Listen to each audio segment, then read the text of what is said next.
entrar ao vivo, vai aparecer aqui ao vivo. Tá. Então, estamos ao vivo. É isso, Rodolfo? Isso, confirmando aqui a nossa...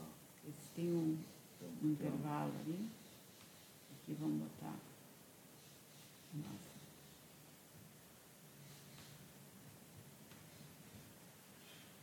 Certo aí? Não apareceu ainda, mas ele está, não está? Ali parece que sim, né? Isso. Então, Aqui. bom dia, pessoal. A gente está começa agora mais uma transmissão ao vivo do Tutameia, com uma entrevista muito especial hoje, com um estudioso das profundezas do Brasil, né? Profundezas da formação política, econômica, histórica do Brasil, e um observador muito atento nos movimentos que ocorrem no mundo. A Eleonora traz agora... Ele é o Rodolfo. É a Eleonora. Estamos aqui, então, com o professor Luiz Felipe de Alencastro, professor de Economia da Fundação Getúlio Vargas. De História Econômica. De História Econômica da Fundação Getúlio Vargas, professor emérito da Sorbonne, autor desse livro aqui, que é sensacional, chamado O Trato dos Viventes, que vai ter está tendo nova edição. Pode falar sobre isso. Muito obrigada, professor, por estar aqui hoje. E, então, eu queria começar lhe perguntando, o Rodolfo tinha feito uma pergunta, o que nós vamos começar a perguntar? Então, a gente está exatamente inspirado ali pelo seu livro, eu queria perguntar como é que é a situação do trato dos viventes no Brasil de hoje. Bom, obrigado, Eleonora, obrigado, Rodolfo. Você quer saber de... Não, a sua visão do Brasil, da sociedade, né? Qual a sua visão do Brasil de hoje? Ontem, a gente teve uma notícia triste, morreu o Teotônio dos Santos, que é um sociólogo muito importante na América Latina inteira. Ele certamente haverá celebrações e homenagens a ele fora do Brasil e provavelmente vai se tomar conhecimento aqui, sobretudo a geração mais jovem, sobre a importância dele fora no Brasil, no Chile, no México.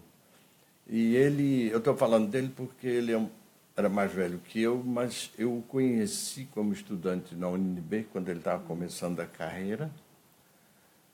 Eu fui embora em 66 para a França, já por causa da situação que estava envenenando. Ele foi embora em 66, aí também demitido da UNB para o Chile. E em 73 ele teve o segundo exílio, por causa do golpe do Allende. Então, ele depois foi para o México, sempre perseguido, viveu clandestino no Brasil. Ele era ligado à POLOP, não tinha nada a ver com luta armada. A POLOP, eles são, ao contrário, obreiristas até, porque são de inspiração trotskista, de mobilização sindical, mas ele estava correndo risco de vida e tal, e ele saiu de novo. E nesses últimos 2 ou 3 anos, eu estou no conselho do Centro Celso Furtado, no Rio, e ele também é membro, então nós conversávamos um pouco, e eu falei com ele há uns meses atrás, até fiquei surpreendido com a morte dele, porque nós festejamos 80 anos dele ali, enfim, festejamos um pequeno chocolate lá que a gente comeu junto numa da reunião do centro, e eu imagino que ele tenha morrido muito surpreendido. Eu não digo desolado, porque nossa geração é um pouco cética sobre as coisas, não se entusiasma nem se deprime muito. Mas o fato de ele tem 2 filhas e tudo, ou talvez 3 até, enfim, ele deixa uma descendência, deixa a mulher dele viúva. O fato de ele ter passado esses últimos meses da vida dele num clima que de repente a perspectiva de um governo autoritário não deve ser totalmente excluída, não de um governo autoritário, mas de uma situação autoritária que a gente já vive um pouco, é uma coisa que deve ter sacudido ele. Eu falo isso porque essa experiência de quem viveu o golpe, num momento, aliás, que surpreendeu todo mundo. Na UNB, a gente até achou que aquilo aceleraria o lado da esquerda, porque era um golpe tão mal ajambrado, com a PM de Minas se mexendo, parecia que ia acelerar uma candidatura de esquerda na presidencial de 65, o qual o Juscelino saía largamente na frente. O Juscelino, enfim, em última instância, o golpe foi contra ele, eu acho até. Mas o fato é que isso é uma situação que nós estamos vivendo muito surpreendente para a gente, mesmo para vocês que são mais jovens e para os mais jovens ainda, porque você vê como houve uma regressão rápida e há esse debate criado pela proposta na UNB do curso sobre o golpe. Eu queria dar uma opinião sobre isso, que eu acho interessante. Primeiro, e de vez em quando até os estudantes informalmente me perguntam. Outro dia nós temos um cineclube na Escola de Economia e a gente passou Terra em Transe. Veio até um colega, o Ruber Machado Júnior, da ECA, que é especialista do assunto, veio do Glauber e do filme, a tese dele de doutorado é sobre isso. Ele veio apresentar o filme e o debate foi... Primeiro, a situação é totalmente diferente de 64, porque em 64 havia a Guerra Fria na América Latina e no Brasil. A guerra, por causa da Revolução Cubana, aquilo atraiu para dentro do Brasil um tipo de radicalização. Vou fazer uma pausa? Não, pode seguir. Atraiu um tipo de radicalização que não existia antes. De repente, toda a tensão que havia na zona rural, por exemplo, desde sempre, e que não estava nos jornais, sobretudo em Pernambuco, no caso, as ligas camponesas, passaram a ser lidas como movimento castrista e depois guevarista. Então, aqui no Rio Grande do Sul, lá, que é a terra de vocês, isso também teve muito presente. E a ideia de você lançar suspeita sobre um governo que estava desorganizado, o governo do Jango, e que já era uma acusação antiga que havia contra ele desde o tempo que ele era ministro do Trabalho do Getúlio, lá atrás. Ele tinha tido que se demitir, depois foi vice do Juscelino, e era vice do... Enfim, já havia uma suspeita antiga em cima do Jango, primeiro de peronismo e depois aí de comunismo e essa coisa toda. Isso foi um componente que se sobrepôs a todo o período da ditadura e foi muito importante na consolidação do autoritarismo. Inclusive, eu considero que o AI-5 é uma coisa totalmente de ruptura com a política conservadora, mesmo golpista brasileira. Aquilo houve uma radicalização que só se explica por causa dessa paranoia de mais de 68. Agora a gente está festejando 50 anos. Nesse ano, aliás, tem 3 coisas importantes. Se festeja 30 anos da Constituição, 50 de maio de 68, que é um evento mundial, teve no Brasil, teve na França, claro, mas nos Estados Unidos, no México e na Tchecoslováquia, da época, em Praga. Então, é um assunto que vai haver debate e tal. E o terceiro evento faz 130 anos da abolição da escravidão. Então, vai ter esse ano, está saindo um dicionário sobre a escravidão na Companhia das Letras, uma obra coletiva pilotada pelo Flávio Gomes e a Lili Schwartz. E eu estou envolvido em outros debates também sobre esses 3 eventos, e é interessante, mas o AI-5 é uma coisa de ruptura.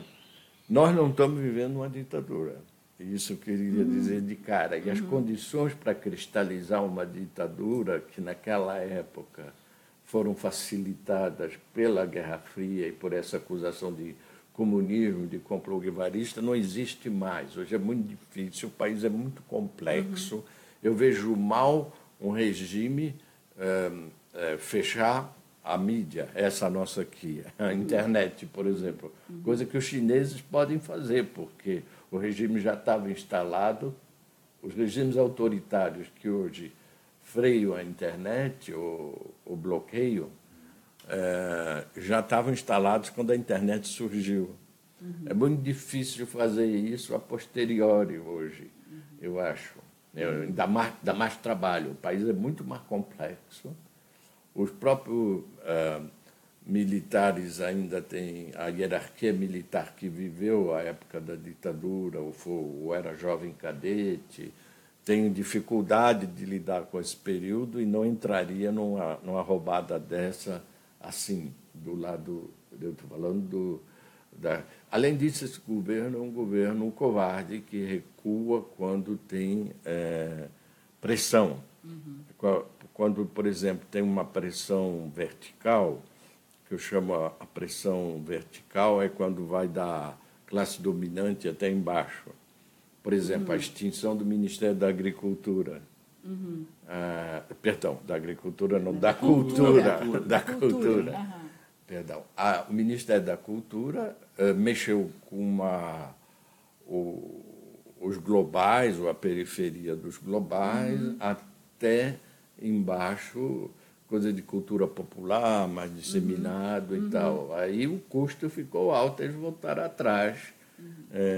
Mas essa intervenção no Rio, qual é o significado dela nesse seu raciocínio?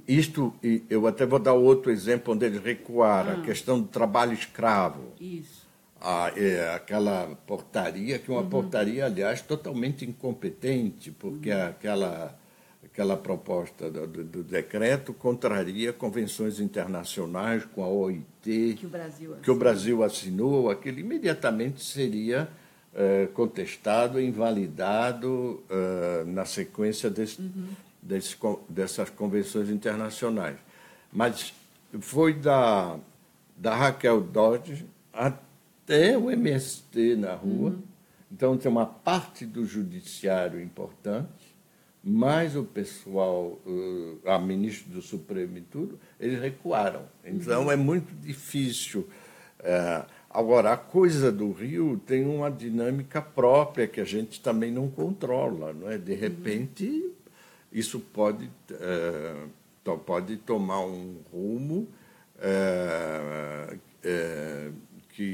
imprevisível, que é o que a gente está preocupado. Inclusive, amanhã vai haver um debate sobre isso na Livraria Martins Fontes, com o Zé Carlos Dias, Paulo Sérgio Pinheiro, acho que o Zé Gregório vai também. Então, vai ter ministro da Justiça da época do Fernando Henrique. E é uma coisa que preocupa, porque o pretexto pode ser tomado para intervir em outros lugares.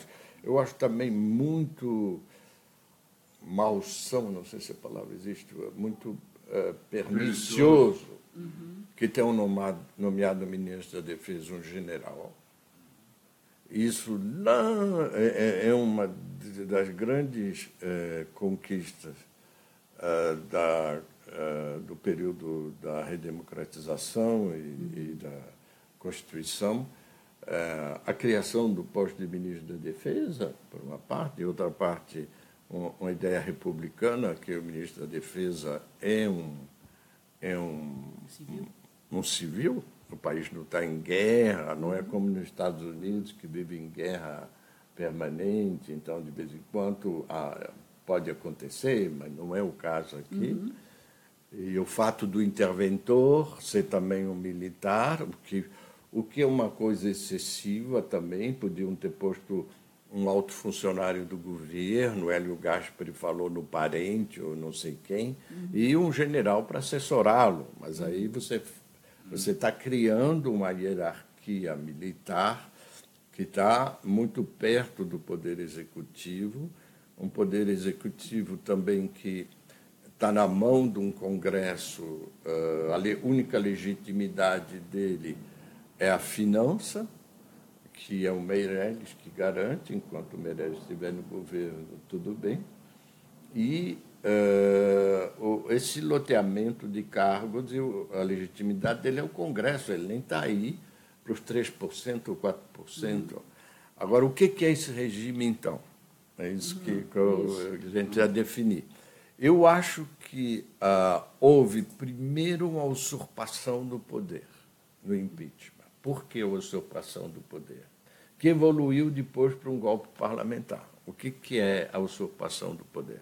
A usurpação do poder é a caracterização do crime de responsabilidade em atos que são questionáveis, mas que não deveriam ter caracterizado a votação do impeachment, porque esse tipo de manobra orçamentária, na época, atingia também 13 governadores, e, sobretudo, eu acho que isso é fundamental e tem a ver com a história do Rio Grande do Sul, essa lei de crime de responsabilidade é a lei de 1950, escrita pelo Raul Pila. O Raul Pila é um nome que não diz grande coisa hoje, era um representante do partido Maragato, no Rio Grande do Sul, que é um partido anticentralizador, federalista, uma velha tradição gaúcha e, sobretudo, parlamentarista puro, parlamentarista integral, como tem na Inglaterra e na Itália, não esse regime semipresidencialista como tem na França ou Portugal, onde o presidente é eleito pelo voto direto e divide o executivo com o primeiro-ministro saindo do parlamento, da maioria de votos no parlamento. Não é? Esse regime que o Raul Pila propugnava é um regime onde o presidente pode ser qualquer um, porque ele é eleito pelo voto indireto, ele está lá só para representar o Estado, inaugurar coisas, mas ele não tem poder nenhum, como é o caso na Itália. E ele até, o Brossard, o senador Brossard, foi ministro do Supremo, foi discípulo dele e escreveu sobre isso também, sobre o impeachment. Então, é uma coisa doutrinária gaúcha que, na perspectiva da eleição do Getúlio em 50, detestava o Getúlio como caudilho naquela tradição gaúcha, não é, representante, continuador do castilhismo, do Júlio de Castilho, e o doutor Pila sentou lá, que era um liberal, não era uma pessoa autoritária, mas, enfim, escreveu uma lei de crime de responsabilidade que prevê em 70 artigos, 70, 7-0, olhou para o lado e piscou. Piscou, cuspiu no chão e impeachment. Você tem coisas assim, por exemplo, desrespeitou as Forças Armadas. Isso já podia ter tido impeachment, porque a comissão da anistia, da verdade, podia ser assimilada, ou ela dizer que foi torturada, ou a Dilma, não é? E era uma lei, então, inteiramente obsoleta, que era uma lei preventiva contra o Getúlio, que foi já acionada contra ele no fim, mas foi derrotada no Congresso. E, em todas as maneiras, era no contexto da Constituição de 46, onde o presidente era eleito num turno só e o vice-presidente disputava uma eleição separada. Não é? O que levou, aliás, em 55, o Jango vencer a eleição para vice-presidente com mais votos do que o Juscelino para presidente. Criava esse paradoxo.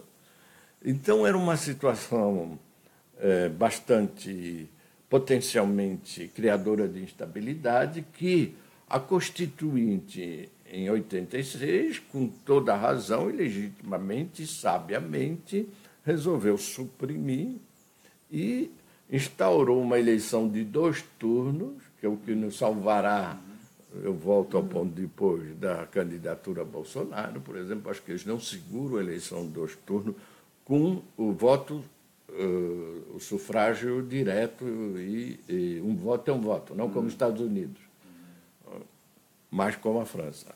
E que estabilizou as eleições e, sobretudo, veio o referendo de 63 que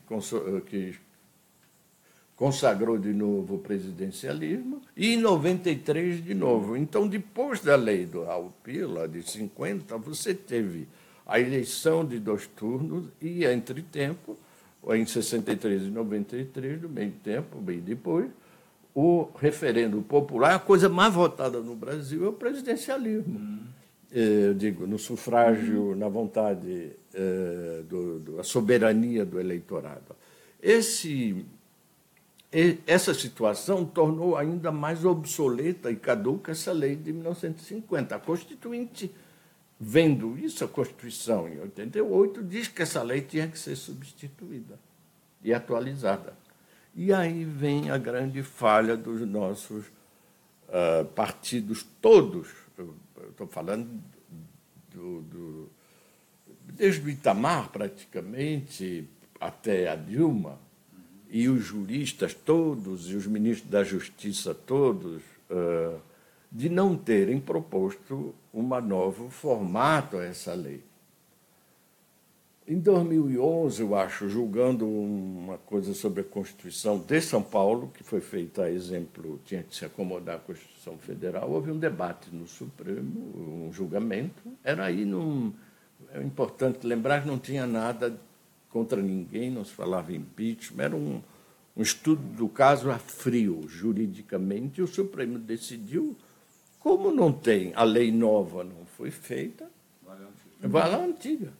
Em um princípio geral do direito, tinha quando o Brasil ficou independente, tinha ainda a lei do Código Justiniano, do Império Romano, que ficava coisa sobre escravidão ainda, porque era uma coisa complicada a gerir.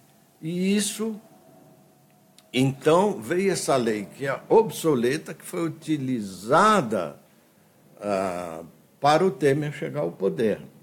Ora, isso, então, é usurpação do poder, porque a Constituição, em 88, também tirou o poder do vice-presidente. Ele não é mais presidente do Senado, como era em 46, e ainda é nos Estados Unidos. O que conta muito nos Estados Unidos, porque está aí sempre meio empatado no Senado, o vice assume a presidência do Senado e tem um voto de Minerva, ele desempata. O Jango podia ter assumido, e todos os vices brasileiros podiam ter assumido a presidência do Senado caso houvesse um voto empatado. Isso não ocorreu, não me lembro disso ter ocorrido. Mas o fato é que agora, na Constituição, ele não tinha mais esse papel, era só um vice tapa-buraco. Inclusive, o termo técnico usado na Constituição é a eleição do vice-presidente, a eleição do presidente importa na eleição do vice, quer dizer, é decorrência da eleição do presidente. Então, o senhor Michel Temer, como vice da Dilma, endossou e assinou o programa dela, que ganhou a eleição por 1,5 ponto de voto de diferença. Eu digo isso em porcentagem porque começou-se a dizer que era pouco, mas é exatamente a mesma maioria que o Sarkozy teve sobre a Ségolène Royal, porque tem que comparar coisas comparáveis. O único lugar que dá para comparar é a França, não tem eleição de 2 turnos, ali foi copiado de lá. Eleição presidencial nos Estados Unidos não dá para comparar esse tipo de cálculo de porcentagem. E foi a porcentagem que o Hollande venceu do Sarkozy. Então, os 2 últimos presidentes antes do Macron foram eleitos com 1,5% de voto, que dá 3,5 milhões de votos, não é pouca coisa. Imediatamente depois da eleição, já teve o recurso no TSE para anular a eleição por fraude pelo o PSDB. Aí tem duas coisas. Nos Estados Unidos, ele vive citando os Estados Unidos como exemplo. Quando a eleição, a diferença é de menos de 0,5% de voto no resultado, aí quem paga é o governo americano, a revisão. Quando é mais de 0,5%, quem paga é o partido que pediu, porque senão vira bagunça. Então, aqui é bagunça, o PSDB imobilizou o TSE e depois disse que não podia comentar o resultado porque não ficou convencido, um ano e meio depois. E numa dessas gravações, o Aécio diz, a gente só entrou com aquilo para encher o saco deles. E fica por isso mesmo, todo mundo reclama do palavrão que o Lula disse aqui, que não sei o quê, na gravação, e não teve nenhum ministro, nem do TSE, nem do Supremo, que falou nada sobre isso. São essas coisas. Mas isso eu acho que criou, então, essa primeira fase, que é uma fase de usurpação do poder, porque ninguém votou para o seu Michel Temer acabar com a Previdência, privatizar a Petrobras, tentar instalar a lei que abole a definição do trabalho escravo. Ninguém votou isso. O eleitorado escolheu a Dilma em decorrência, ele, com um programa que não tinha nada a ver com esse programa. E a implementação desse programa reacionário, no sentido específico da palavra, que não teria nenhuma chance eleitoral em qualquer eleição do Brasil, e provavelmente a coisa mais remota que podia ser comparada a um programa reacionário desse sendo derrotado é o programa do Eduardo Gomes contra o Getúlio em 1950. Um programa que viesse, a gente vai fazer essas coisas todas que o deles tem e outras que nós estamos submetidos ainda, sujeitos a acontecer, dessa intervenção em universidade que a gente está vendo, ou ameaça desse tipo. No começo eles queriam até extinguir o Ministério de Ciência e Tecnologia, não só da Cultura. Tudo isso, esse programa não ia para um candidato com esse programa não ia para o segundo turno. Aliás, é um precedente muito interessante. O Alckmin, quando disputou o segundo mandato com o Lula em 2006, não é? Foi em 2006. Sim, foi. Ele falou vagamente de mexer na Petrobras, deu uma tal reboliço na opinião pública que o marqueteiro dele aconselhou ele a mudar de opinião. No dia seguinte, ele veio todo cheio de colante, de badges da Petrobras, de uniforme, de petroleiro, dizendo que defendia a Petrobras e tal. Foi fatal. Agora até ele está... De novo, voltou a carga. a carga. Mas o fato é que, na hora, aquilo foi um desgaste terrível. Agora, como a situação mudou desse jeito, ele tirou de novo do colete. Mas, então, o senhor Michel Temer está implementando um programa que não foi escolhido pelo eleitorado, que é um usurpador e um covarde. Um governo usurpador e covarde. E virou a mesa, implementou um programa que ninguém escolheu e que nunca seria escolhido. Que é o que constitui a essência do golpe. E é isso que constitui o golpe. Então, eu acho que são duas fases. Usurpação do poder e implementação de uma política reacionária que caracteriza a usurpação do poder como um golpe parlamentar. Muito se fala sobre a questão da escravidão, dos herdeiros, nós somos herdeiros da escravidão e os atuais senhores não se conformaram com a ascensão dos mais pobres, dos negros, das universidades. Há ligação, essa tese de que há uma inconformidade da elite com a ascensão dos mais pobres motivou o golpe? Isso faz sentido? Eu acho que a tese, isso é um tema que foi chamado a atenção já em 2010 e estava meio patente. Depois o Gessé de Souza escreveu muito sobre isso.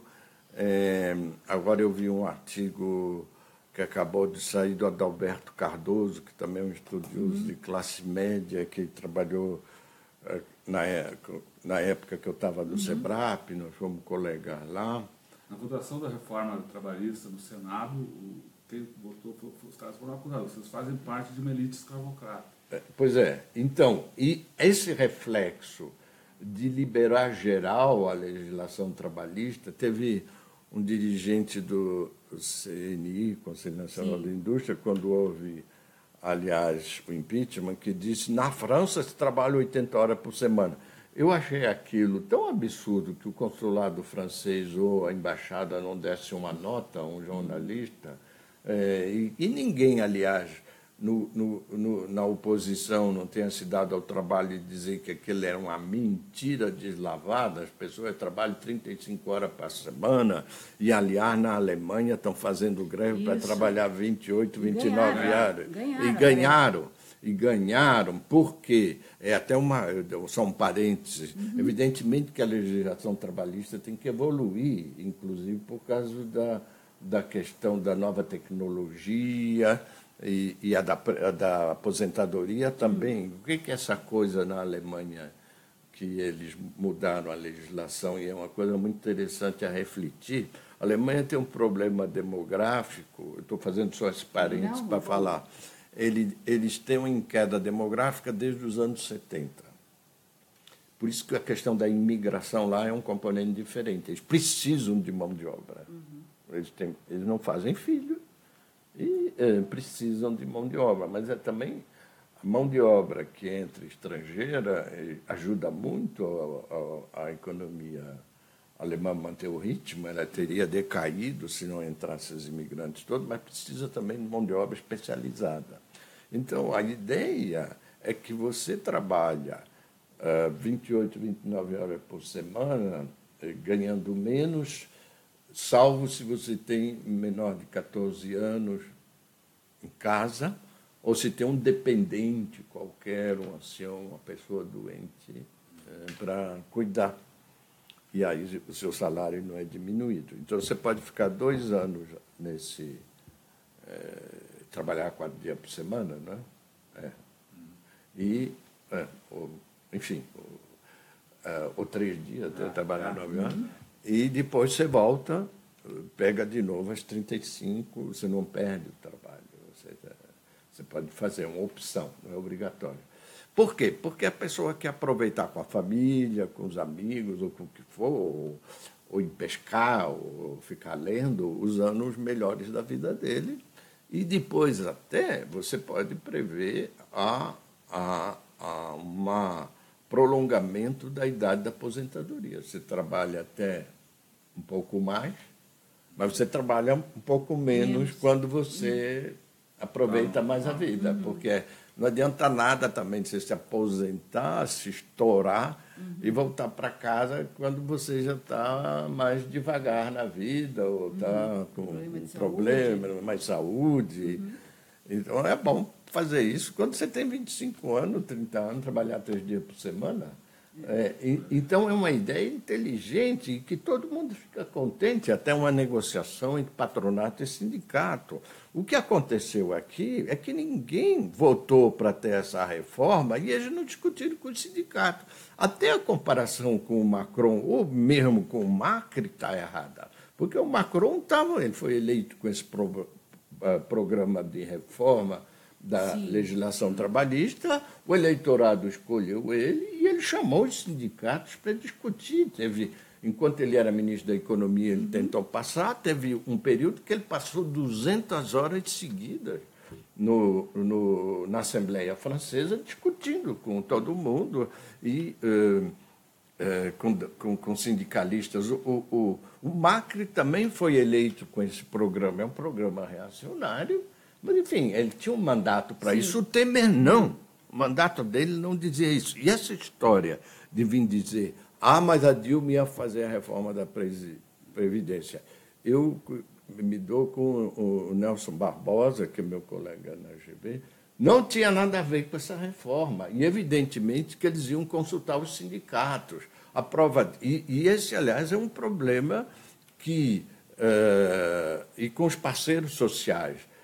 Isso até, como contra-exemplo, dá para ver no artigo que escreveu o Marcos Lisboa no Piauí, onde ele diz que ele e o Palocci tentaram várias coisas lá que não deu certo porque havia resistência dos sindicatos e da base de apoio ao governo Lula. Então, um governo do PT não fazia o que queria nisso, se mesmo que tivesse na cachola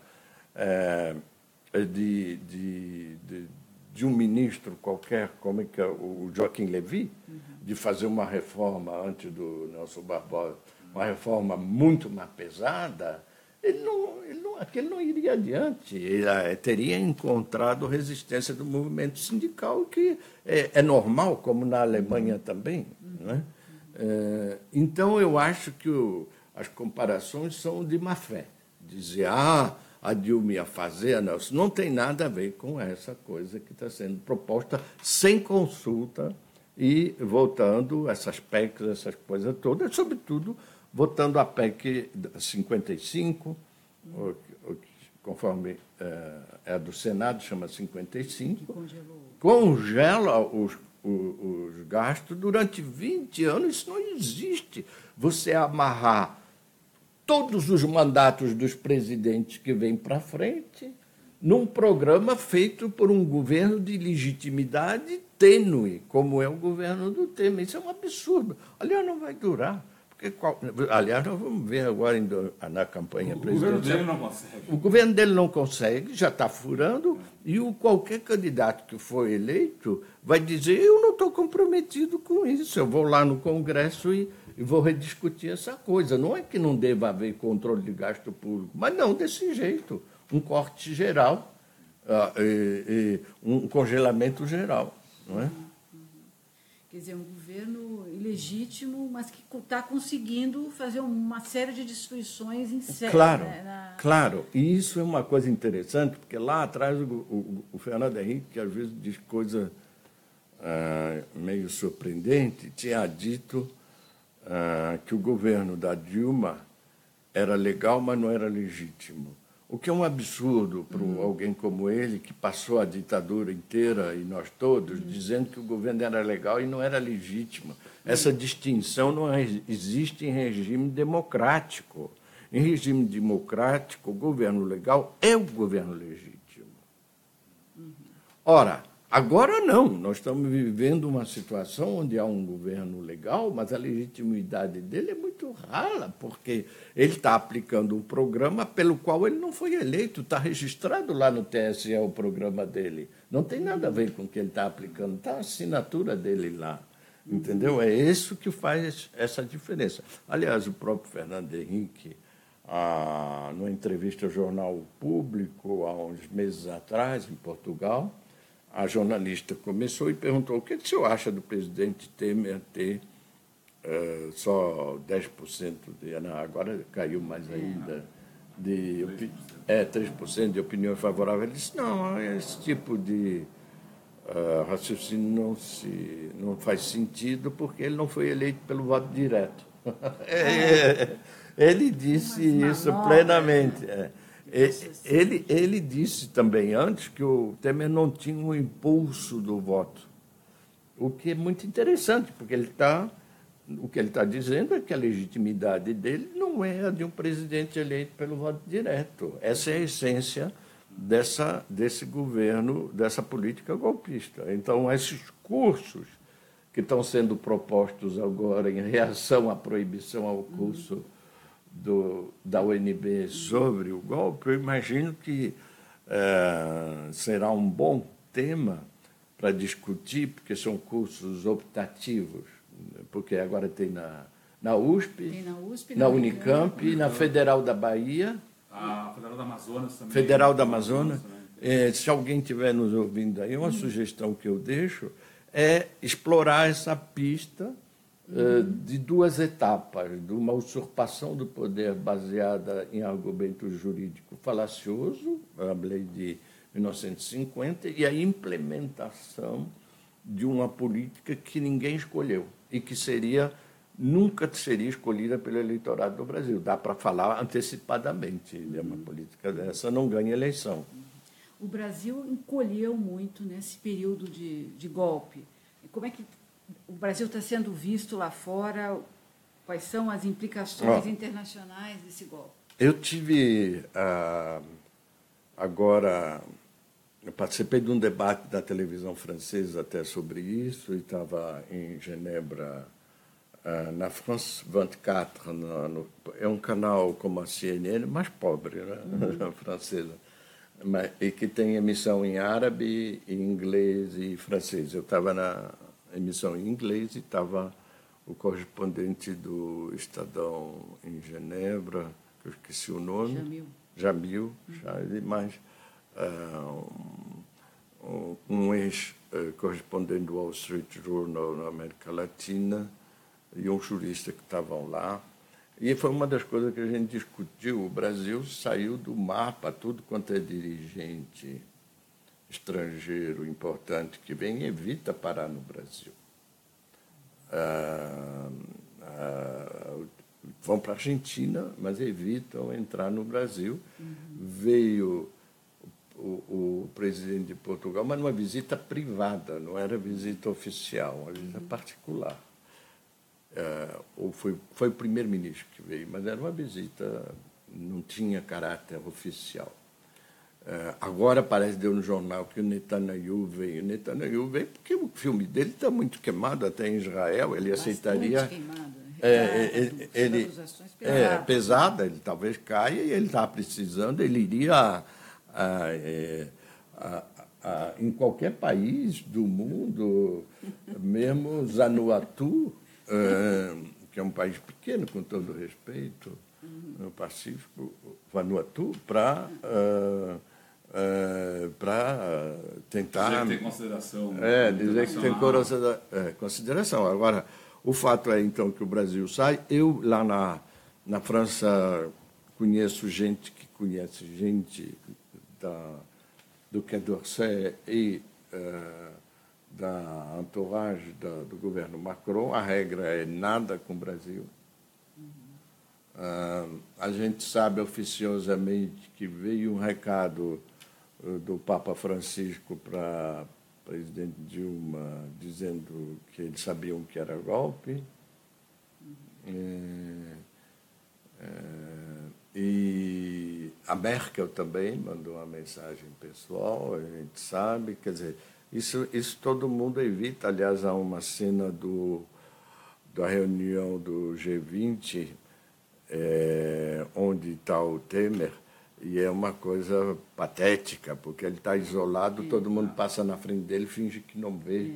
Até o Erdogan, que é um sujeito queimadíssimo, que estava a 2 lugares perto dele, parou e era cumprimentado. Todo mundo evitava ele. Uma coisa complicada. No início da entrevista, você falou que o golpe de 64 tem que ser entendido no contexto da Guerra Fria. Qual é o contexto mundial desse golpe e como é que está a situação mundial? Quer dizer, Trump, Putin, China, qual é o contexto que explica isso? Como é que está a situação mundial de poder? Eu ontem vi um seminário lá na escola de economia da FGV, e um colega fez uma exposição que eu achei catastrofista no período pós-Constituição, né? E eu estava querendo chamar a atenção, só para falar no nível internacional, uma coisa que as pessoas não notam. Houve uma coisa fundamental logo depois da democratização, até ainda durante a Constituinte, foi o fim do programa atômico. O mundo com o Trump está se rearmando. Por quê? Porque os Estados Unidos estão de novo apostando no reforço do orçamento militar pesado. Era o programa político dele, eleitoral. Ele está rompendo as alianças militares com a Europa, e o exército europeu vai aparecer, então. Já tem uma verba da União Europeia para fazer um exército europeu ou reforçar Forças Armadas, independentemente da OTAN, que é onde os Estados Unidos controlam a Europa. A coisa da Coreia do Norte, o fato de eles não lidarem com esse direito, eles duvidarem, o Japão e a Coreia do Sul, da aliança americana, ou o Trump seguir sua própria lógica, não os tomarem em consideração na política de contenção da Coreia do Norte, vai levando também o Japão e a Coreia do Sul, está todo mundo se rearmando, para não falar da Rússia e da China, que já estavam. Então, nós somos o único lugar do planeta que não tem arma atômica. E nem quer ter, porque na Constituição brasileira proíbe. Eu sei que a Constituição pode mudar, mas enfim. E isso foi uma coisa dos diplomatas, não todos, porque uma parte da esquerda era contra e uma parte da direita também. Samuel, para citar um nome conhecido, Samuel Pinheiro Guimarães escreveu contra isso, o abandono da arma nuclear, o que é um problema, porque isso é um custo gigantesco. Você pode até fazer, a Coreia do Norte faz, mas tem que dar uma batata por semana para cada habitante. Aquilo consome o orçamento inteiro, porque não adianta fazer bomba atômica. Você tem que designar um inimigo onde você vai atirar, e aí você tem que ter um vetor. E o vetor só tem dois fiáveis. Um foguete intercontinental, se o inimigo estiver longe, ninguém sabe quem é o inimigo do Brasil, que o ameaçaria com arma atômica, ou submarino nuclear. São coisas caríssimas isso. Então, nós não temos esse problema. A Argentina, que era o rival imediato do Brasil, que durante décadas assanhou os planos de Estado-Maior, os cadetes faziam planos, é lá que está o terceiro exército, o maior exército brasileiro, por isso que tinha tanto presidente gaúcho durante a ditadura, porque eles vinham daquela cultura de caserna que tem no Rio Grande do Sul. Isso tudo sumiu graças ao trabalho dos diplomatas e dos altos funcionários do Estado brasileiro e do Estado argentino. Então, está aí uma coisa que é importante hoje para falar da política internacional. Nós somos os únicos BRIC, tirando a África do Sul, porque o Jim O'Neill, quando criou a ideia do BRIC, não tinha África do Sul. A ideia de BRIC é que você tem que ter um mercado interno importante para ter política anticíclica. A África do Sul tem 55 milhões de habitantes só. Não é o caso dos 4 outros BRIC iniciais, né? Brasil, Rússia, Índia e China. Então, contando esse Brasil, Rússia, Índia e China, todos eles têm que ter arma atômica, porque tem um vizinho que está querendo jogar neles. Né? A Índia é o problema do Paquistão e da China, e a Rússia tinha e guardou. E o Brasil é o único que não tem. Isso é uma coisa que dá uma autoridade moral muito grande. Não agora é outro quadro, mas eu digo, e nos livrou de ter um orçamento militar desproporcionado aos interesses do país. É um custo muito grande. Então, eu já acho um dado positivo. Nós não temos encrenca internacional.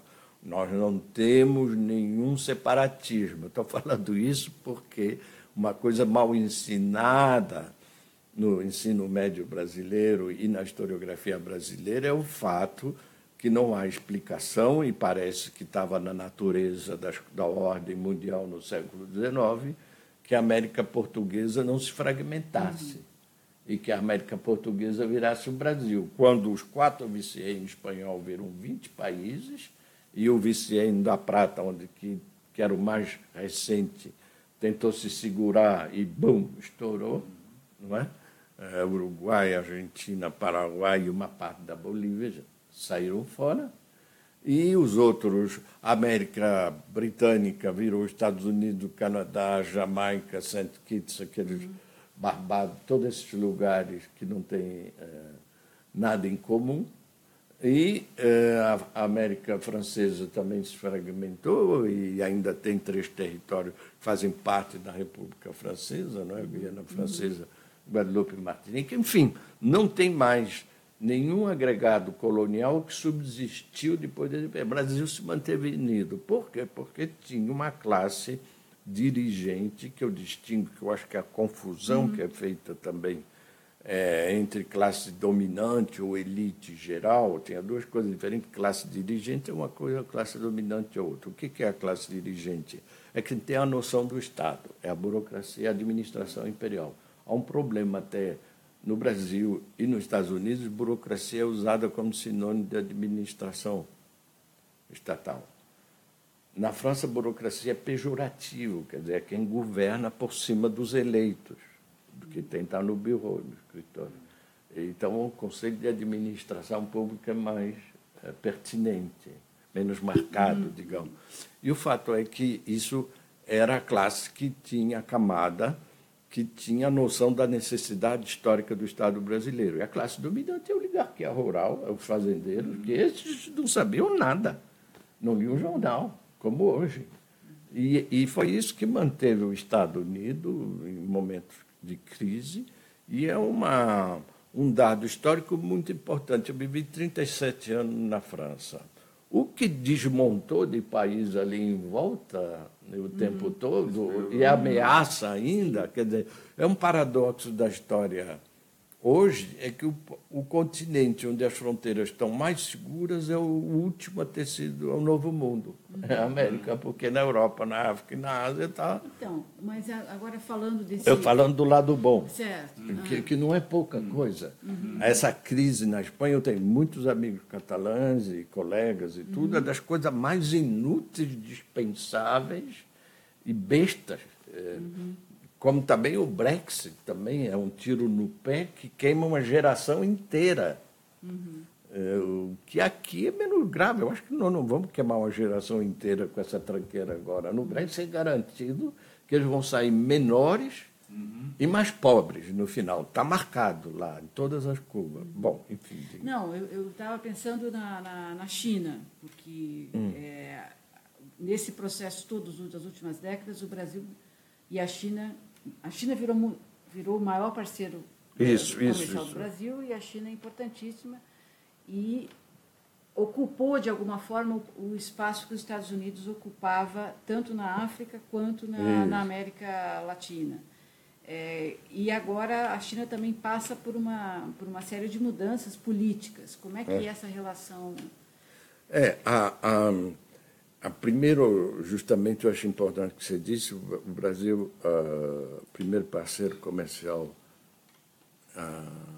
é a China desde 2009. E o ensino médio brasileiro ainda não ensina a China. Isso é uma coisa também de como nós estamos preparados aqui. Os jovens, eu vejo, a faculdade geralmente não tem ideia. Um absurdo isso, porque antes o primeiro parceiro comercial era os Estados Unidos. Todo mundo sabia muita coisa e achava até que sabia tudo, por causa da cultura e tal. Antes era a Inglaterra, também sabia, depois Portugal. Agora vem a China, ninguém sabe nada. Tinha até um cara da Fiesp que disse, eu chego no consulado brasileiro em Xangai, o pessoal fala um inglês tranqueira, os funcionários brasileiros. Eu chego no consulado da China em São Paulo, todo mundo fala português corrente, os chineses, porque aprenderam antes de vir e tal. Na USP não tem um historiador especialista da China que fale chinês, fale mandarim. Enfim, vamos agora para a etapa seguinte. Para mim, a China é uma ditadura. Eu acho isso muito importante quando você ensina história econômica e economia para jovens economistas.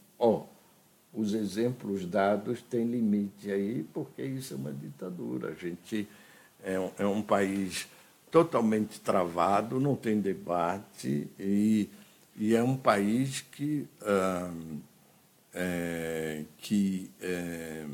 as comparações, então, devem sempre ter essa grade. A gente não sabe quando a classe média chinesa aumentar, se eles vão segurar esse tipo de situação que eles têm lá, não é? Que é uma situação atípica, porque é uma ditadura onde há uma parte de liberdade econômica e há um progresso acelerado. Isso até contraria as ideias correntes sobre liberdade, desenvolvimento e tal. Mas eles têm limites históricos, que não é o caso da Índia. A Índia também está em crescimento, tem muito problema, mas é uma democracia. Então, para falar de dois parceiros do Brasil, é outro exemplo também no Brasil, que tem a Rússia, que é um regime autoritário, a China, que é uma ditadura, e a Índia, que é uma democracia muito mais frágil, porque a Índia não existia antes de 47, com relação ao Brasil, não é, né? nesse tema. E a Índia tem um problema explosivo de uma minoria que é gigantesca, tudo na Índia é grande, muçulmana, com a maioria hinduísta e um nacionalismo hinduísta agora com Modi, que é uma coisa conservadora e muito grave. Então, para voltar à China, há uma penetração, há um plano global da China, a chamada Rota da Seda, que são várias, e que estão justamente na Europa, o rival é a Índia, todo esse sistema de aliança com o Paquistão, que, aliás, foi por onde a arma atômica depois se desenvolveu. A China facilitou a arma atômica para o Paquistão, que depois vendeu para a Coreia do Norte, para ali, foi por aí que começou a disseminar. Isso, então, é um problema que no Mediterrâneo já tem consequência precisa. A China comprou o porto do Pireu e tem um peso sobre a Grécia grande. A Grécia tem um governo de esquerda, não é? Do Tsipras, o Syriza, que ainda está no poder. E, uns meses atrás, houve um voto na ONU condenando os direitos humanos na China, situação, e a Grécia se absteve. Então, essas coisas têm mau sinal também, até em países de democracia consolidada e países europeus. O agrobusiness é o setor que se alia com todo mundo, porque ele explora o solo e uma tecnologia que é importada, insumo todo importado e um pouco de mão de obra é barato, então eles se vendem facilmente e há uma penetração grande nessa área também.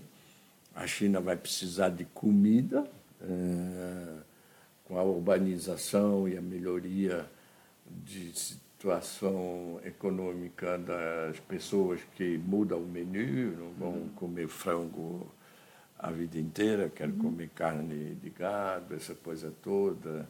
E isso vai criando uma dependência maior de terra e de produtos agrícolas. Eles estão comprando terra na África também, no Brasil também,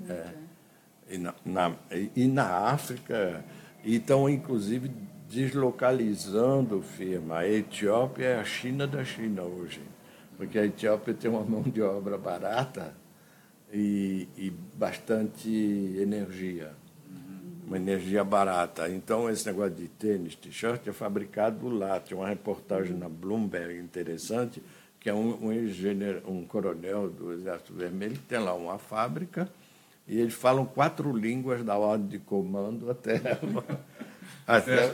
o peão lá, até o chão da fábrica. E de manhã levanta a bandeira da firma, canta um hino lá e está indo. Então, isso é uma situação que está também transformando outros continentes e que aqui não há um observatório da China. Devia haver uma coisa numa universidade ou no governo, um tipo de centro de reflexão internacional que tivesse um departamento especializado na China, alguém que seguisse a imprensa chinesa, onde tivesse diplomata e tudo, porque os especialistas que a gente encontra sobre a China, agora mudou um pouco, tem gente que já está começando a estudar lá, e gente que lê a imprensa anglo-saxônica, mas isso não é por aí.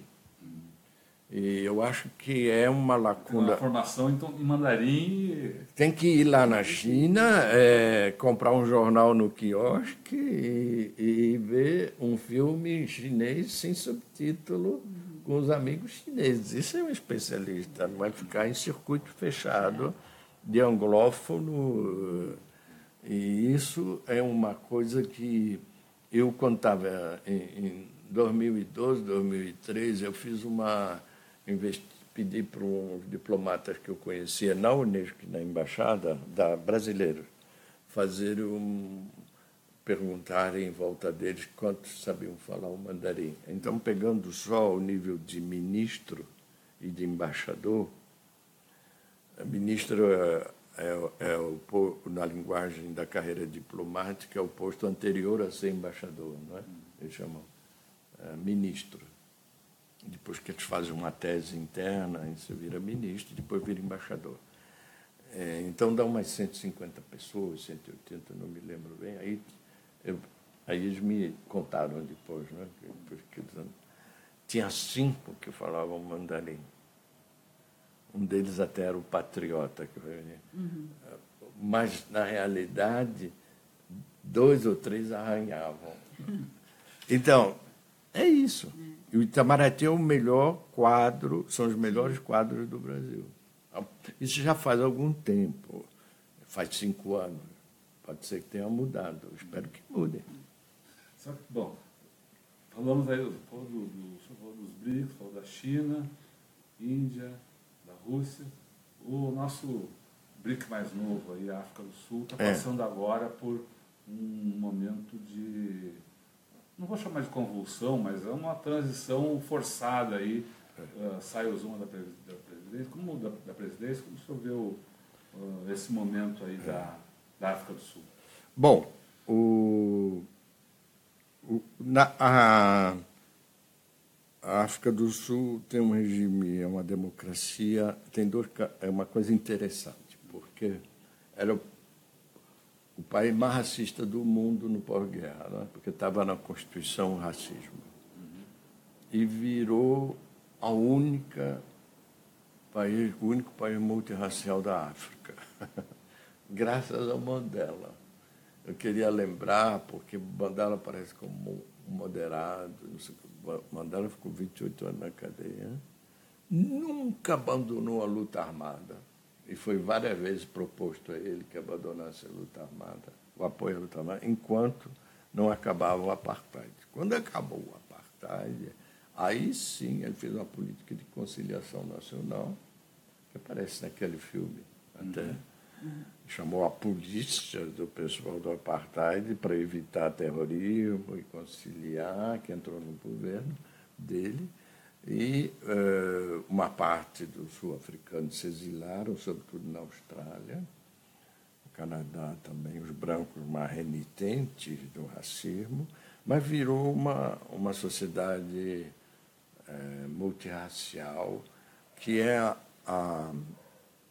aliás, o fundamento de um outro coletivo que foi criado pelo Celso Amorim, que é o maior chanceler que o Brasil teve, que é a Índia, Brasil e África do Sul. São países multirraciais que têm essa unidade. Esse é o primeiro lado interessante. O outro lado é que tem esse partido dominante, a Constituição prevê, então, que o presidente é eleito pelo Congresso numa maioria parlamentar e ele acumula a função de primeiro-ministro e presidente. É um regime um pouco à parte. Não é um regime parlamentarista clássico nesse sentido. Então, quer dizer, o Zuma estava já desgastado a um outro partido que eles estavam perdendo a eleição. Em 2016 havia um problema da ligação dele e, sobretudo, dos filhos com um grupo indiano, a família Gupta, que estava realmente chegando perto aquilo, e ele perdeu, o partido fez pressão em cima dele, tem maioria do parlamento, e ele foi eleito o Ramaphosa agora, que é... Então é uma humilhação. Era vice dele, né? que era também ligado, mas não era... Ele esteve preso com Mandela em Robben Island. Então, é a última geração diretamente envolvida na resistência ao apartheid. Esse é um lado simbólico, não é?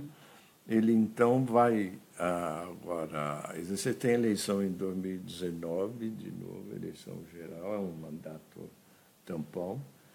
Isso acontece também no parlamento britânico, quando o Cameron perdeu a eleição do Brexit, entrou a Theresa May sem ter eleição. E teve antes, quando a Thatcher saiu também, entrou... Eu me lembro mais. Mas, enfim, você pode mudar sem eleição, o que é um problema, né, às vezes. Mas, enfim, você tem... Mas esse novo governo, ele tem que características? Ele falou em reforma agrária. Para que lado deve ir a África do Sul com esse novo governo? A África do Sul, ela está passando uma crise econômica também grande. Ela teve um problema. É curioso, a indústria dela se desenvolveu por substituição de importação também, como no Brasil, durante a Segunda Guerra, quando a crise ela retoma. E ela está num impasse também. Há um problema de insatisfação, um desemprego muito grande de jovens negros, porque eu estou falando que é multirracial, mas 80% da população é africana, subsaariana, não é? Então ainda tem uma outra minoria asiática e um outro grupo branco. É um desemprego muito grande, que também tem uma clivagem racial, e há uma criminalidade grande também em Joanesburgo, das cidades mais inseguras. Eles têm, enfim, problema que às vezes parece com o nosso também, mas, evidentemente, é um país que tem instituições políticas muito mais recentes. Eu sempre insisto nisso porque há no Brasil uma dinâmica política que é difícil de ser travada. Mas na África do Sul tem que esperar essas eleições de 2019 para ver se ele retoma a ANC, que é o partido African National Congress, que é o partido do Mandela, que é o partido que tem governado até agora. Eles têm um mandato de 5 anos, junto com o da Assembleia. Quando acabar, tem que eleger de novo. Enfim, tem que ver o resultado. Mas estava havendo manifestação estudantil, manifestação de rua. Há um movimento também renovador da ANC, forte. E agora tem que esperar um pouco para ver se vai acalmar. Mas é um processo que não tem paralelo com a situação que a gente descreveu aqui. Foi o próprio partido majoritário no parlamento que substituiu. Ruptura das regras. Não houve ruptura da regra, nem a utilização abusiva de coisa obsoleta, nem mudança programática. E na Europa, como é que está a situação? Teve eleição na Alemanha, complicado no ano passado, que até hoje não... A América está até agora procurando um governo para ela. Isso, aliás, é uma lição para essa gente que fala mal de presidencialismo, de coalizão, mesmo ministro do Supremo, negociam cargos. É o que ela está fazendo há quase 6 meses. A eleição foi em setembro. Foi. Você tem que negociar. O problema é, claro que você tem que ter uma base parlamentar. E para poder governar, para poder passar a legislação. E essa vez ela, com o fato de ter um partido de extrema-direita no parlamento, é um problema isso que... Foi a primeira vez... É a primeira vez que teve uma proporção, levou... Ela primeiro tentou uma aliança com os liberais que não deu certo, e a clivagem é a política de imigração, entre outras coisas. Ela é muito criticada por ter... Vejam bem, eu fiz um cálculo uma vez para o Brasil. o número de refugiados no Brasil, que é mínimo, são 100 mil pessoas. O Temer, primeira fala dele na ONU,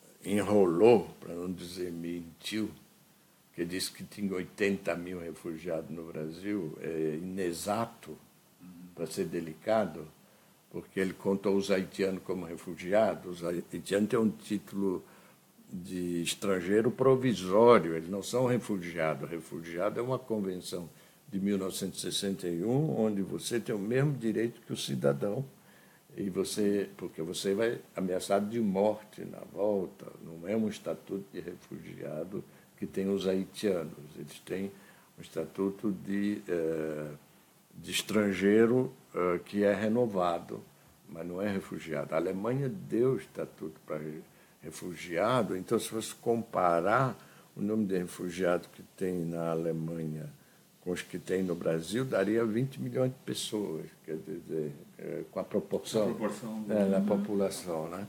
É uma coisa realmente importante, não é,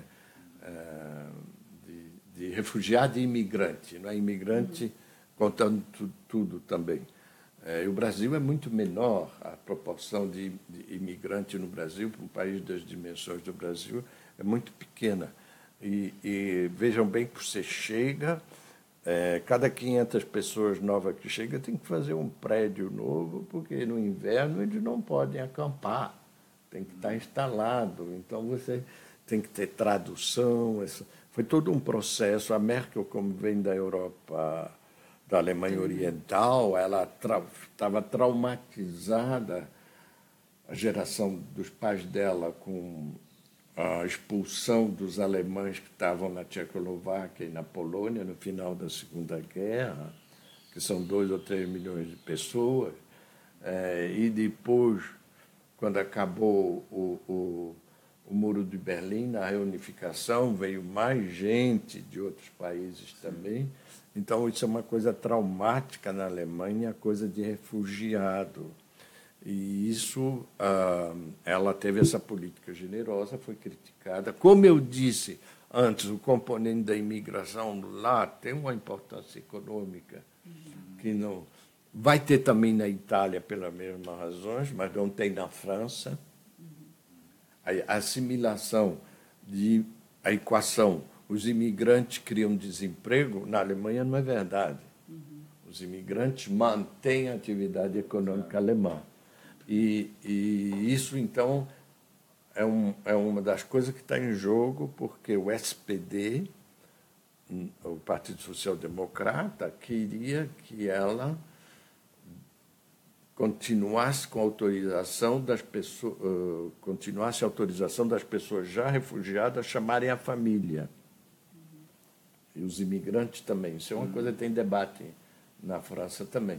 Inclusive, até as pessoas conservadoras mais inteligentes veem que se a família do cara estiver com ele, ou a família da mulher ou do homem que está lá refugiado, aquilo dá mais estabilidade, facilita a assimilação dele. Mas quem é contra a imigração acha que isso cria um fluxo contínuo de imigrantes chegando o tempo todo, porque sempre tem um outro membro da família que pode se candidatar a essa transferência. Então, eles queriam pôr um limite nisso.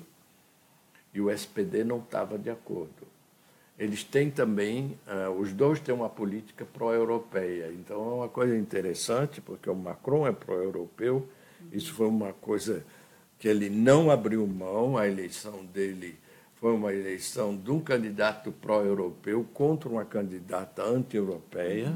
Ele, no dia da posse dele, tocou o hino europeu,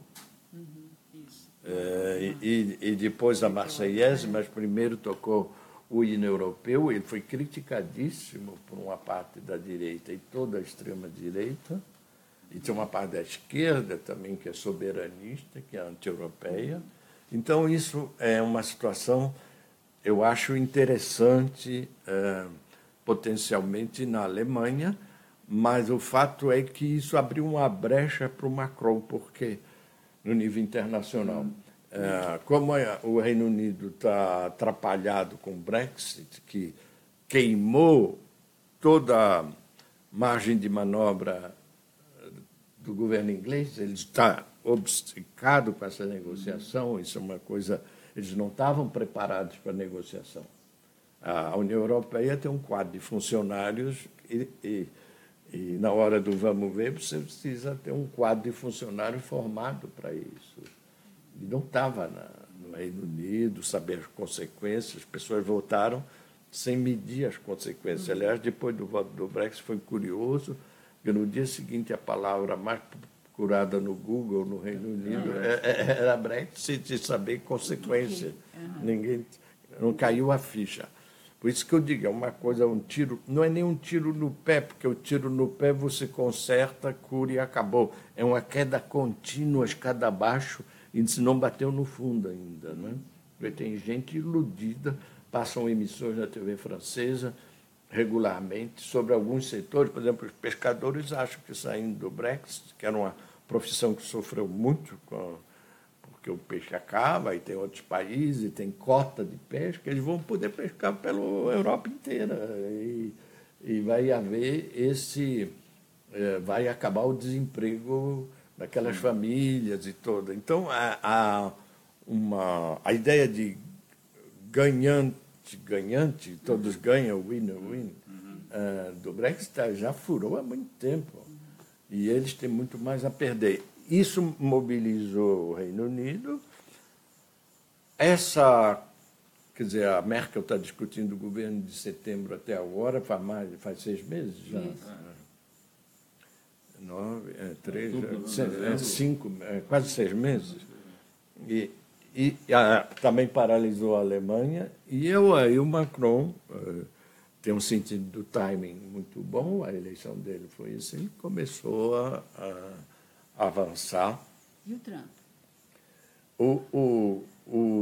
Bom, o Trump agora tem essa eleição de midterm, né? E que é uma eleição que tudo fica tão difícil nos Estados Unidos, a coisa das sondagens, depois a gente hesita muito, né? Mas nas eleições locais, porque às vezes tem eleição parcial, numa circunscrição ou outra, ele tem perdido sempre na área dele. E isso, então, nenhum presidente ganha essas eleições. Não vejo por que ele ganharia de novo. Se ele perde a maioria no Senado, ele já está só com um senador, é uma coisa que pode limitar a política dele, e, sobretudo, os republicanos se afastarem dele. Nunca tiveram muito juntos, para dizer a verdade. Pois né? Ele é uma coisa inédita também. Veja bem, trata-se de alguém que é só da classe dominante, para tomar aquela outra divisão minha, que sai de uma empresa que nem tinha cotação na Bolsa, então ele nem tinha que se justificar para os acionistas, e vai direto para a Casa Branca contra a opinião majoritária do partido que o elegeu. Não teve isso, porque antes o Nelson Rockefeller foi governador 3 vezes de Nova York, era o maior banqueiro dos Estados Unidos, e depois foi vice do Gerald Ford. Mas ele entrou no Partido Republicano, seguiu a regra do partido, foi eleito governador e depois foi. O Reagan era ator, mas foi eleito 2 vezes governador da Califórnia, que é o 4º ou 5º país do mundo. E era sancionado pela Era sancionária partidária. O Eisenhower, que era chefe do Estado-Maior, um quadro típico da classe dirigente, aí é o contrário. O Rockefeller se representa da classe dominante, né? Também entrou no Partido Republicano e foi sancionado e teve maioria e foi em frente. Ele não, ele vence todos os candidatos e é esse problema dessas primárias. Eu queria voltar ao ponto comparando o sistema eleitoral brasileiro com o francês e esse, porque a primária as pessoas dizem às vezes, o Bolsonaro, olha o Trump, mas não tem nada a ver, porque a primária americana se desenrola em 6 meses e ela está envolvida sempre em questões locais e regionais. Ela é parasitada por questões do Estado onde está sendo organizada a eleição da primária, né? E isso, para escolher o candidato, porque isso tem estados que pode votar todo mundo, outros só membro do partido, as regras são diferentes, e no fim de 6 meses você tem uma eleição de um turno só. Nessa eleição de um turno só, você ganha perdendo por 3 milhões de votos. Então, o exemplo americano não vale para cá. O exemplo nosso, mais parecido, é com a França, onde um voto é um voto e tem 2 turnos 15 dias depois. E, nesse contexto, um candidato como o Bolsonaro, ou como a Marine Le Pen, que foi o caso, ele vai para o segundo turno, mas esse tipo de radicalização, o eleitorado, ele entra ele explode em voo. Ele não vai, porque o despreparo e o tipo de violência verbal que ele tem, essa coisa, ele, aliás, ameaçou que uma das primeiras coisas que devia ter sido feita era fuzilar Fernando Henrique e Zé Gregori, por causa da criação de Secretaria de Direitos Humanos. Isso, quer dizer, para um candidato, é no limite da extravagância e é uma coisa que é um tiro no pé terrível, não é? E há uma tolerância com a violência dele, que é uma vergonha no Brasil, que ele tenha dito num banco, uma reunião pactual, que daria um ultimátum para a Rocinha, em quem não se rendesse atiraria direto, que ele tenha dito na Associação Judaica, um clube judaico do Rio, que encontrou numa área quilombola um afrodescendente que pesava não sei quantas arrobas, que nem para procriar servia, que é um vocabulário para animais, que isso tenha passado impune. É verdade que houve protesto depois, muito protesto da parte da comunidade judaica do Rio e de São Paulo, e em São Paulo ele nem foi convidado. Mas foi desconvidado. Foi desconvidado. Deveria ter havido um protesto instantaneamente lá dentro. Alguém levou, não aceito. E, do que se sabe, no banco não houve. Esse namoro com, você falou do banco, dessa elite brasileira, elite econômica brasileira, com essas ideias de extrema-direita, não é preocupante? Eu acho, mas mostra uma falta de cosmopolitismo no sentido mais conservador até da palavra, quer dizer. Isso é uma coisa... Hoje o Fernando Henrique diz, eu nem sei se ele tem pensamento, o Bolsonaro, porque realmente é uma pessoa... Pensamento político, não é? Acho que ele disse isso hoje, eu li de manhã. É uma coisa que as pessoas, essa elite financeira não conhece o país que está vivendo, evidentemente, tem uma visão de curto prazo. Que venha o Paulo Guedes, o economista dele, dizer que tem que privatizar tudo. Onde é que está tudo privatizado? A Thatcher tentou privatizar tudo na Inglaterra. Primeiro não privatizou o transporte público em Londres, porque vai privatizar e piora. As estradas de ferro, algumas foram renacionalizadas. O National Health Service, que é a saúde pública, criada pela ala esquerda do Partido Socialista, no pós-guerra, o Trump, de má fé, há 3 semanas atrás, viu uma manifestação contra a falta de financiamento para a saúde pública na Inglaterra. Então, como o governo da Theresa May está cortando o verbo, o serviço piorou. As pessoas foram para a rua para defender o National Health Service. Ele aí tuitou dizendo que eles também estavam contra a saúde pública, o que prova que ele tinha que derrubar o Obamacare. Aí o ministro da Saúde, conservador, tacou um Twitter dizendo eu não estou de acordo com todas as críticas que são feitas pelos manifestantes da rua, outro dia, mas eu tenho um orgulho do nosso Serviço Nacional Público, que, mesmo em circunstâncias difíceis, dá cobertura e que ninguém no Reino Unido aceitaria um serviço de saúde que deixa 28 milhões de pessoas sem cobertura nenhuma, que é o caso do seu governo. Enfim, levou uma traulitada do próprio ministro da Saúde conservador. Então, quem acha que privatiza tudo nem conhece a Thatcher, um programa da Thatcher. E o Reagan também não tinha essa política tão... O Reagan era a favor da imigração. Quer dizer, você dizer que vai acabar com o ensino público no Brasil, imagina. O ensino público é o grande divisor de águas na promoção social, na ascensão social no Brasil, a universidade. Por isso que se voltou uma das coisas mais bem-sucedidas nesse momento de pessimismo com o Brasil. Eu estive envolvido nisso e segui atentamente a questão das cotas. A questão das cotas é exemplar, porque no começo havia uma oposição da esquerda também, porque a esquerda, na tradição do Partido Comunista, era contra a ideia de privilegiar uma camada social em detrimento da outra, a política comunitária, digamos. E isso, então, no começo, dividiu, houve manifesto, o primeiro manifesto contra as cotas no ProUni, na época que o Haddad era ministro da Educação, mas ele era secretário-geral do Ministério, foi o Tasso Genro que tinha iniciado isso. Isso veio na gestão do Tasso Genro, porque primeiro passou no ProUni, foi criado o ProUni com cota. E teve um manifesto, e teve gente de esquerda que assinou. Luiz Werneck Viana, no Rio, sempre foi contra isso. Houve até sindicalista do PT que foi contra.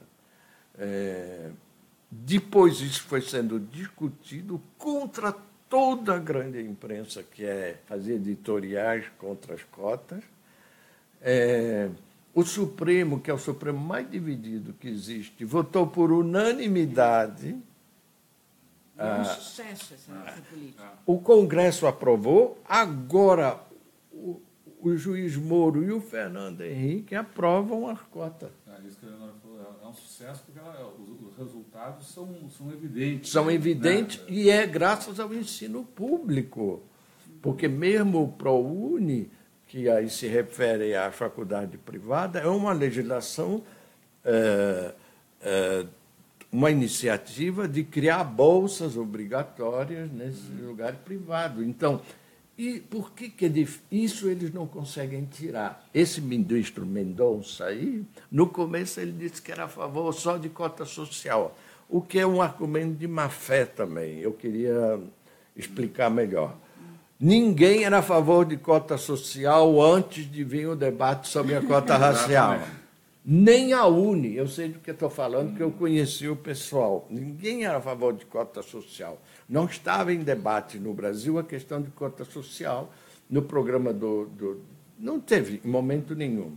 A questão da cota racial já tinha até sido levantada pelo Fernando Henrique ainda no programa do MDB. Quando ele estava na presidência, 2 mandatos, andou só um pouquinho. Ele criou, não fez nada, e no final do 2º mandato criou uma bolsa no Itamaraty para afrodescendentes, que até era uma demanda dos diplomatas, porque o sujeito tinha uma embaixada na Nigéria, no país desse, só tinha diplomata branco, e os caras, os dirigentes africanos diziam: você chegou aqui com conversa multirracial, até o garçom é branco da embaixada.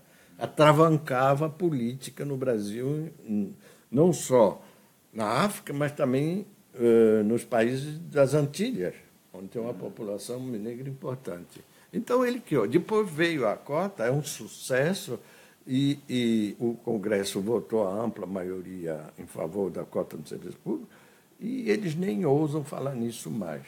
O Serra, quando assumiu o Ministério do Exterior, falou em fechar a embaixada africana. Isso.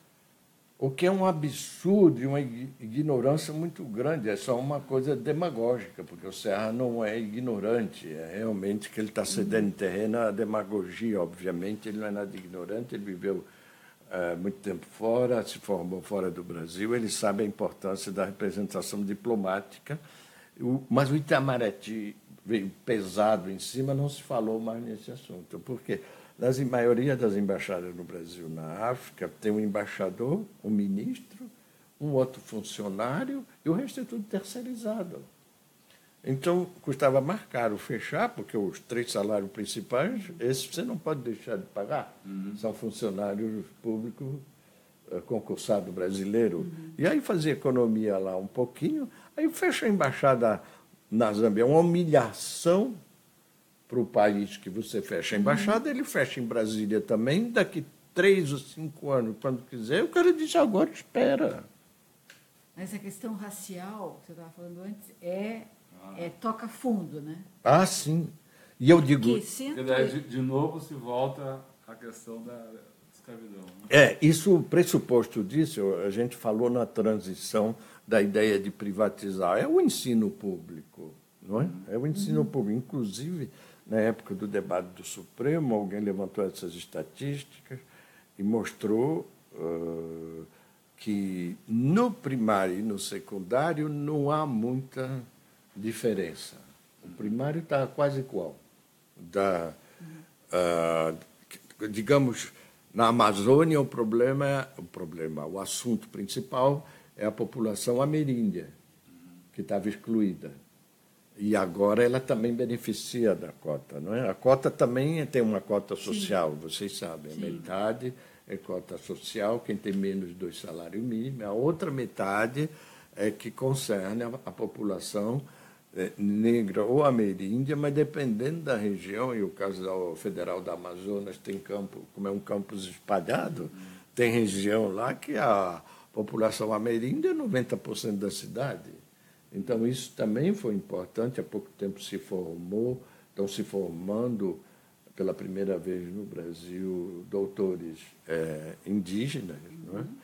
E isso pressupõe uma estrutura de serviço público e de concurso e de ensino público. Agora, a questão da escravidão, ela vai, esse ano faz 130 anos, ela vai de novo voltar à tona, porque é uma coisa que também é mal equacionada, mal ensinada.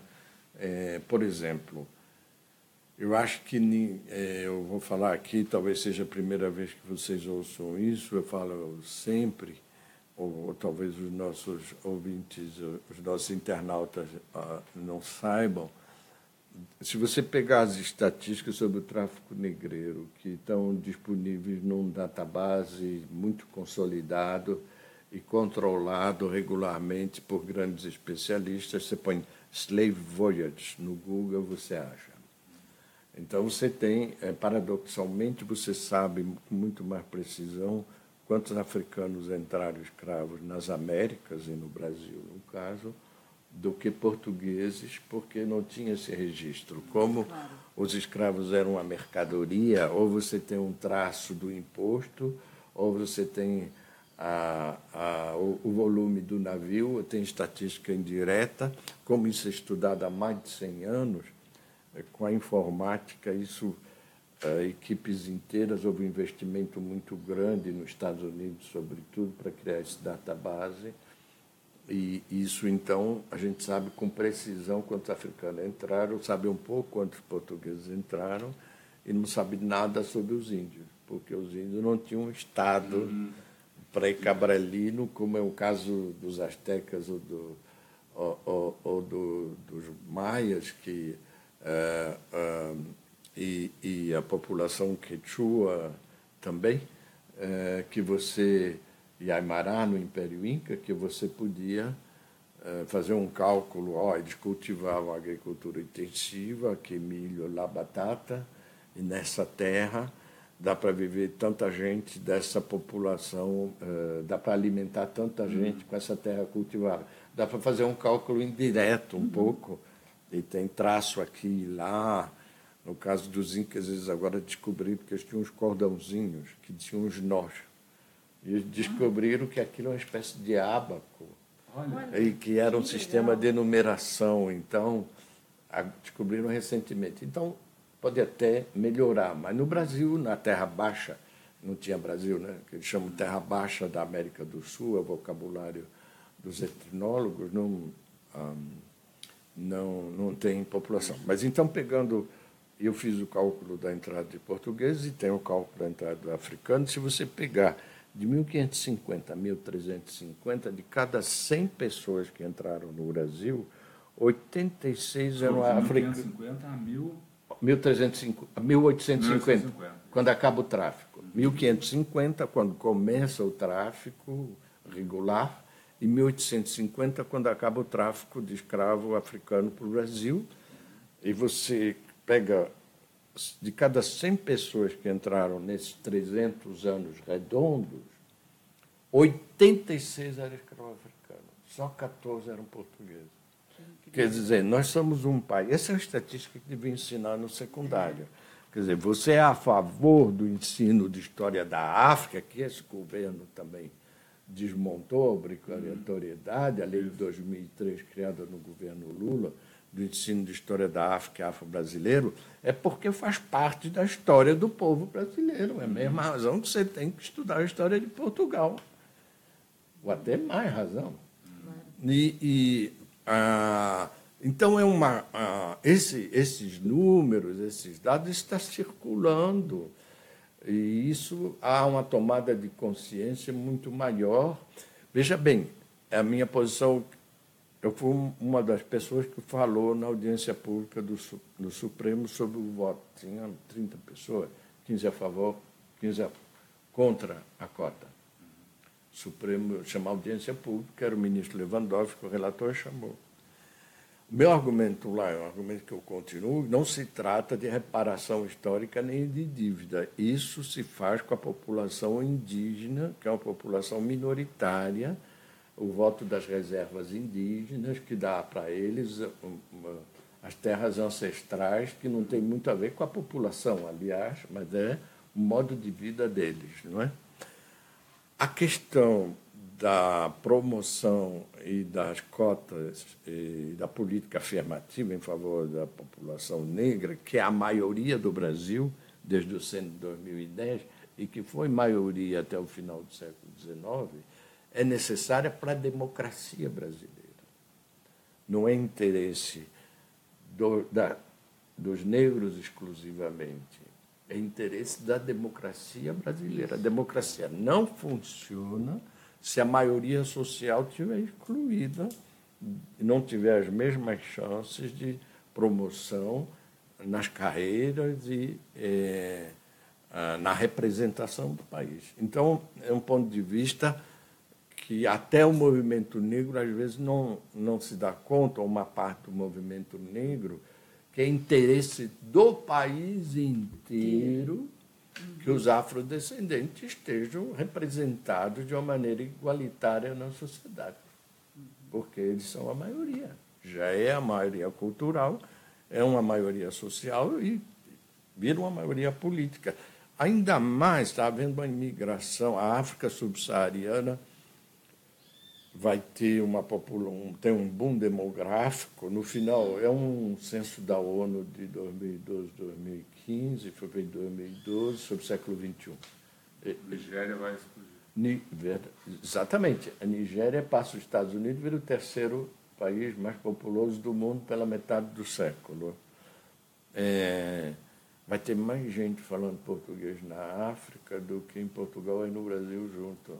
Que incrível. O português da África, que vai cada vez mais coisa com característica brasileira, por causa da televisão, de evangélica, essas coisas todas que tem lá, o jogador de futebol, vai ser uma língua africana importante. Então, já começou a imigração africana para cá e vai ter mais. Nós temos um novo encontro com a África no século XXI. No final do século 2100 vai haver, e aí eu precisava ir. No 2100 vai haver 15 países mais povoados do mundo, mais populosos, perdão. 6 são asiáticos, 7 são africanos. Não tem nenhum europeu, só tem 2 americanos, os Estados Unidos e o Brasil. Os 2 americanos, não africano nem asiático, têm uma população de origem asiática e de origem africana importante. Então, nós estamos em plena, numa situação de reencontro, ou de redefinição de cultural, onde o Brasil e os Estados Unidos têm um trunfo que é o direito do solo absoluto, que isso não existe na Europa. O fato de você nascer, isso acontecia muito na imigração, na grande imigração italiana e outra antes da guerra. O bebê nascia, às vezes, no Porto de Santos, antes da mãe desembarcar, ou ao longo da costa brasileira, porque o navio vinha da Europa, ele ficava costeando a partir de Recife, o litoral brasileiro. A mãe dava à luz lá no navio, o comandante anotava o lugar do navio, se estava na água territorial brasileira, o bebê já descia brasileiro. Isso também tem nos Estados Unidos, na Europa não tem. Tem na França, mas você tem que morar mais de 5 anos, tem que pedir, não é automático. Então, mesmo essa lei de imigração que foi votada, que foi preparada no governo Dilma e votada no governo Temer, é uma lei bem mais generosa que a lei anterior era da ditadura. Houve lá umas restrições, mas ela ainda é muito melhor que a lei anterior. Então, eu acho que é uma coisa que a gente vai ter que se habituar. Ainda há mais brasileiros que saem do que estrangeiros que entram. O que não é uma situação, dada a escala continental do Brasil, normal. Vai haver uma imigração e ela será muito marcada por essa população subsaariana, que a gente já vê, né? Em São Paulo e no Rio. Bom, tomara que seja um encontro virtuoso, um encontro virtuoso. Um encontro eletivo, certamente. Bom, professor, muito... Hã? Não, os indicadores até agora são disso, né? Esse reencontro vai ser muito diferente do que o que tivemos há 300, 400 anos. Tá certo. Muito obrigada, professor. Obrigada a vocês. Obrigado aos internautas. E daqui a pouco tudo isso vai estar na nossa página, tutameia.jor.br e no canal do YouTube. Isso aí. Então, tá. Até mais. Tchau. Tchau.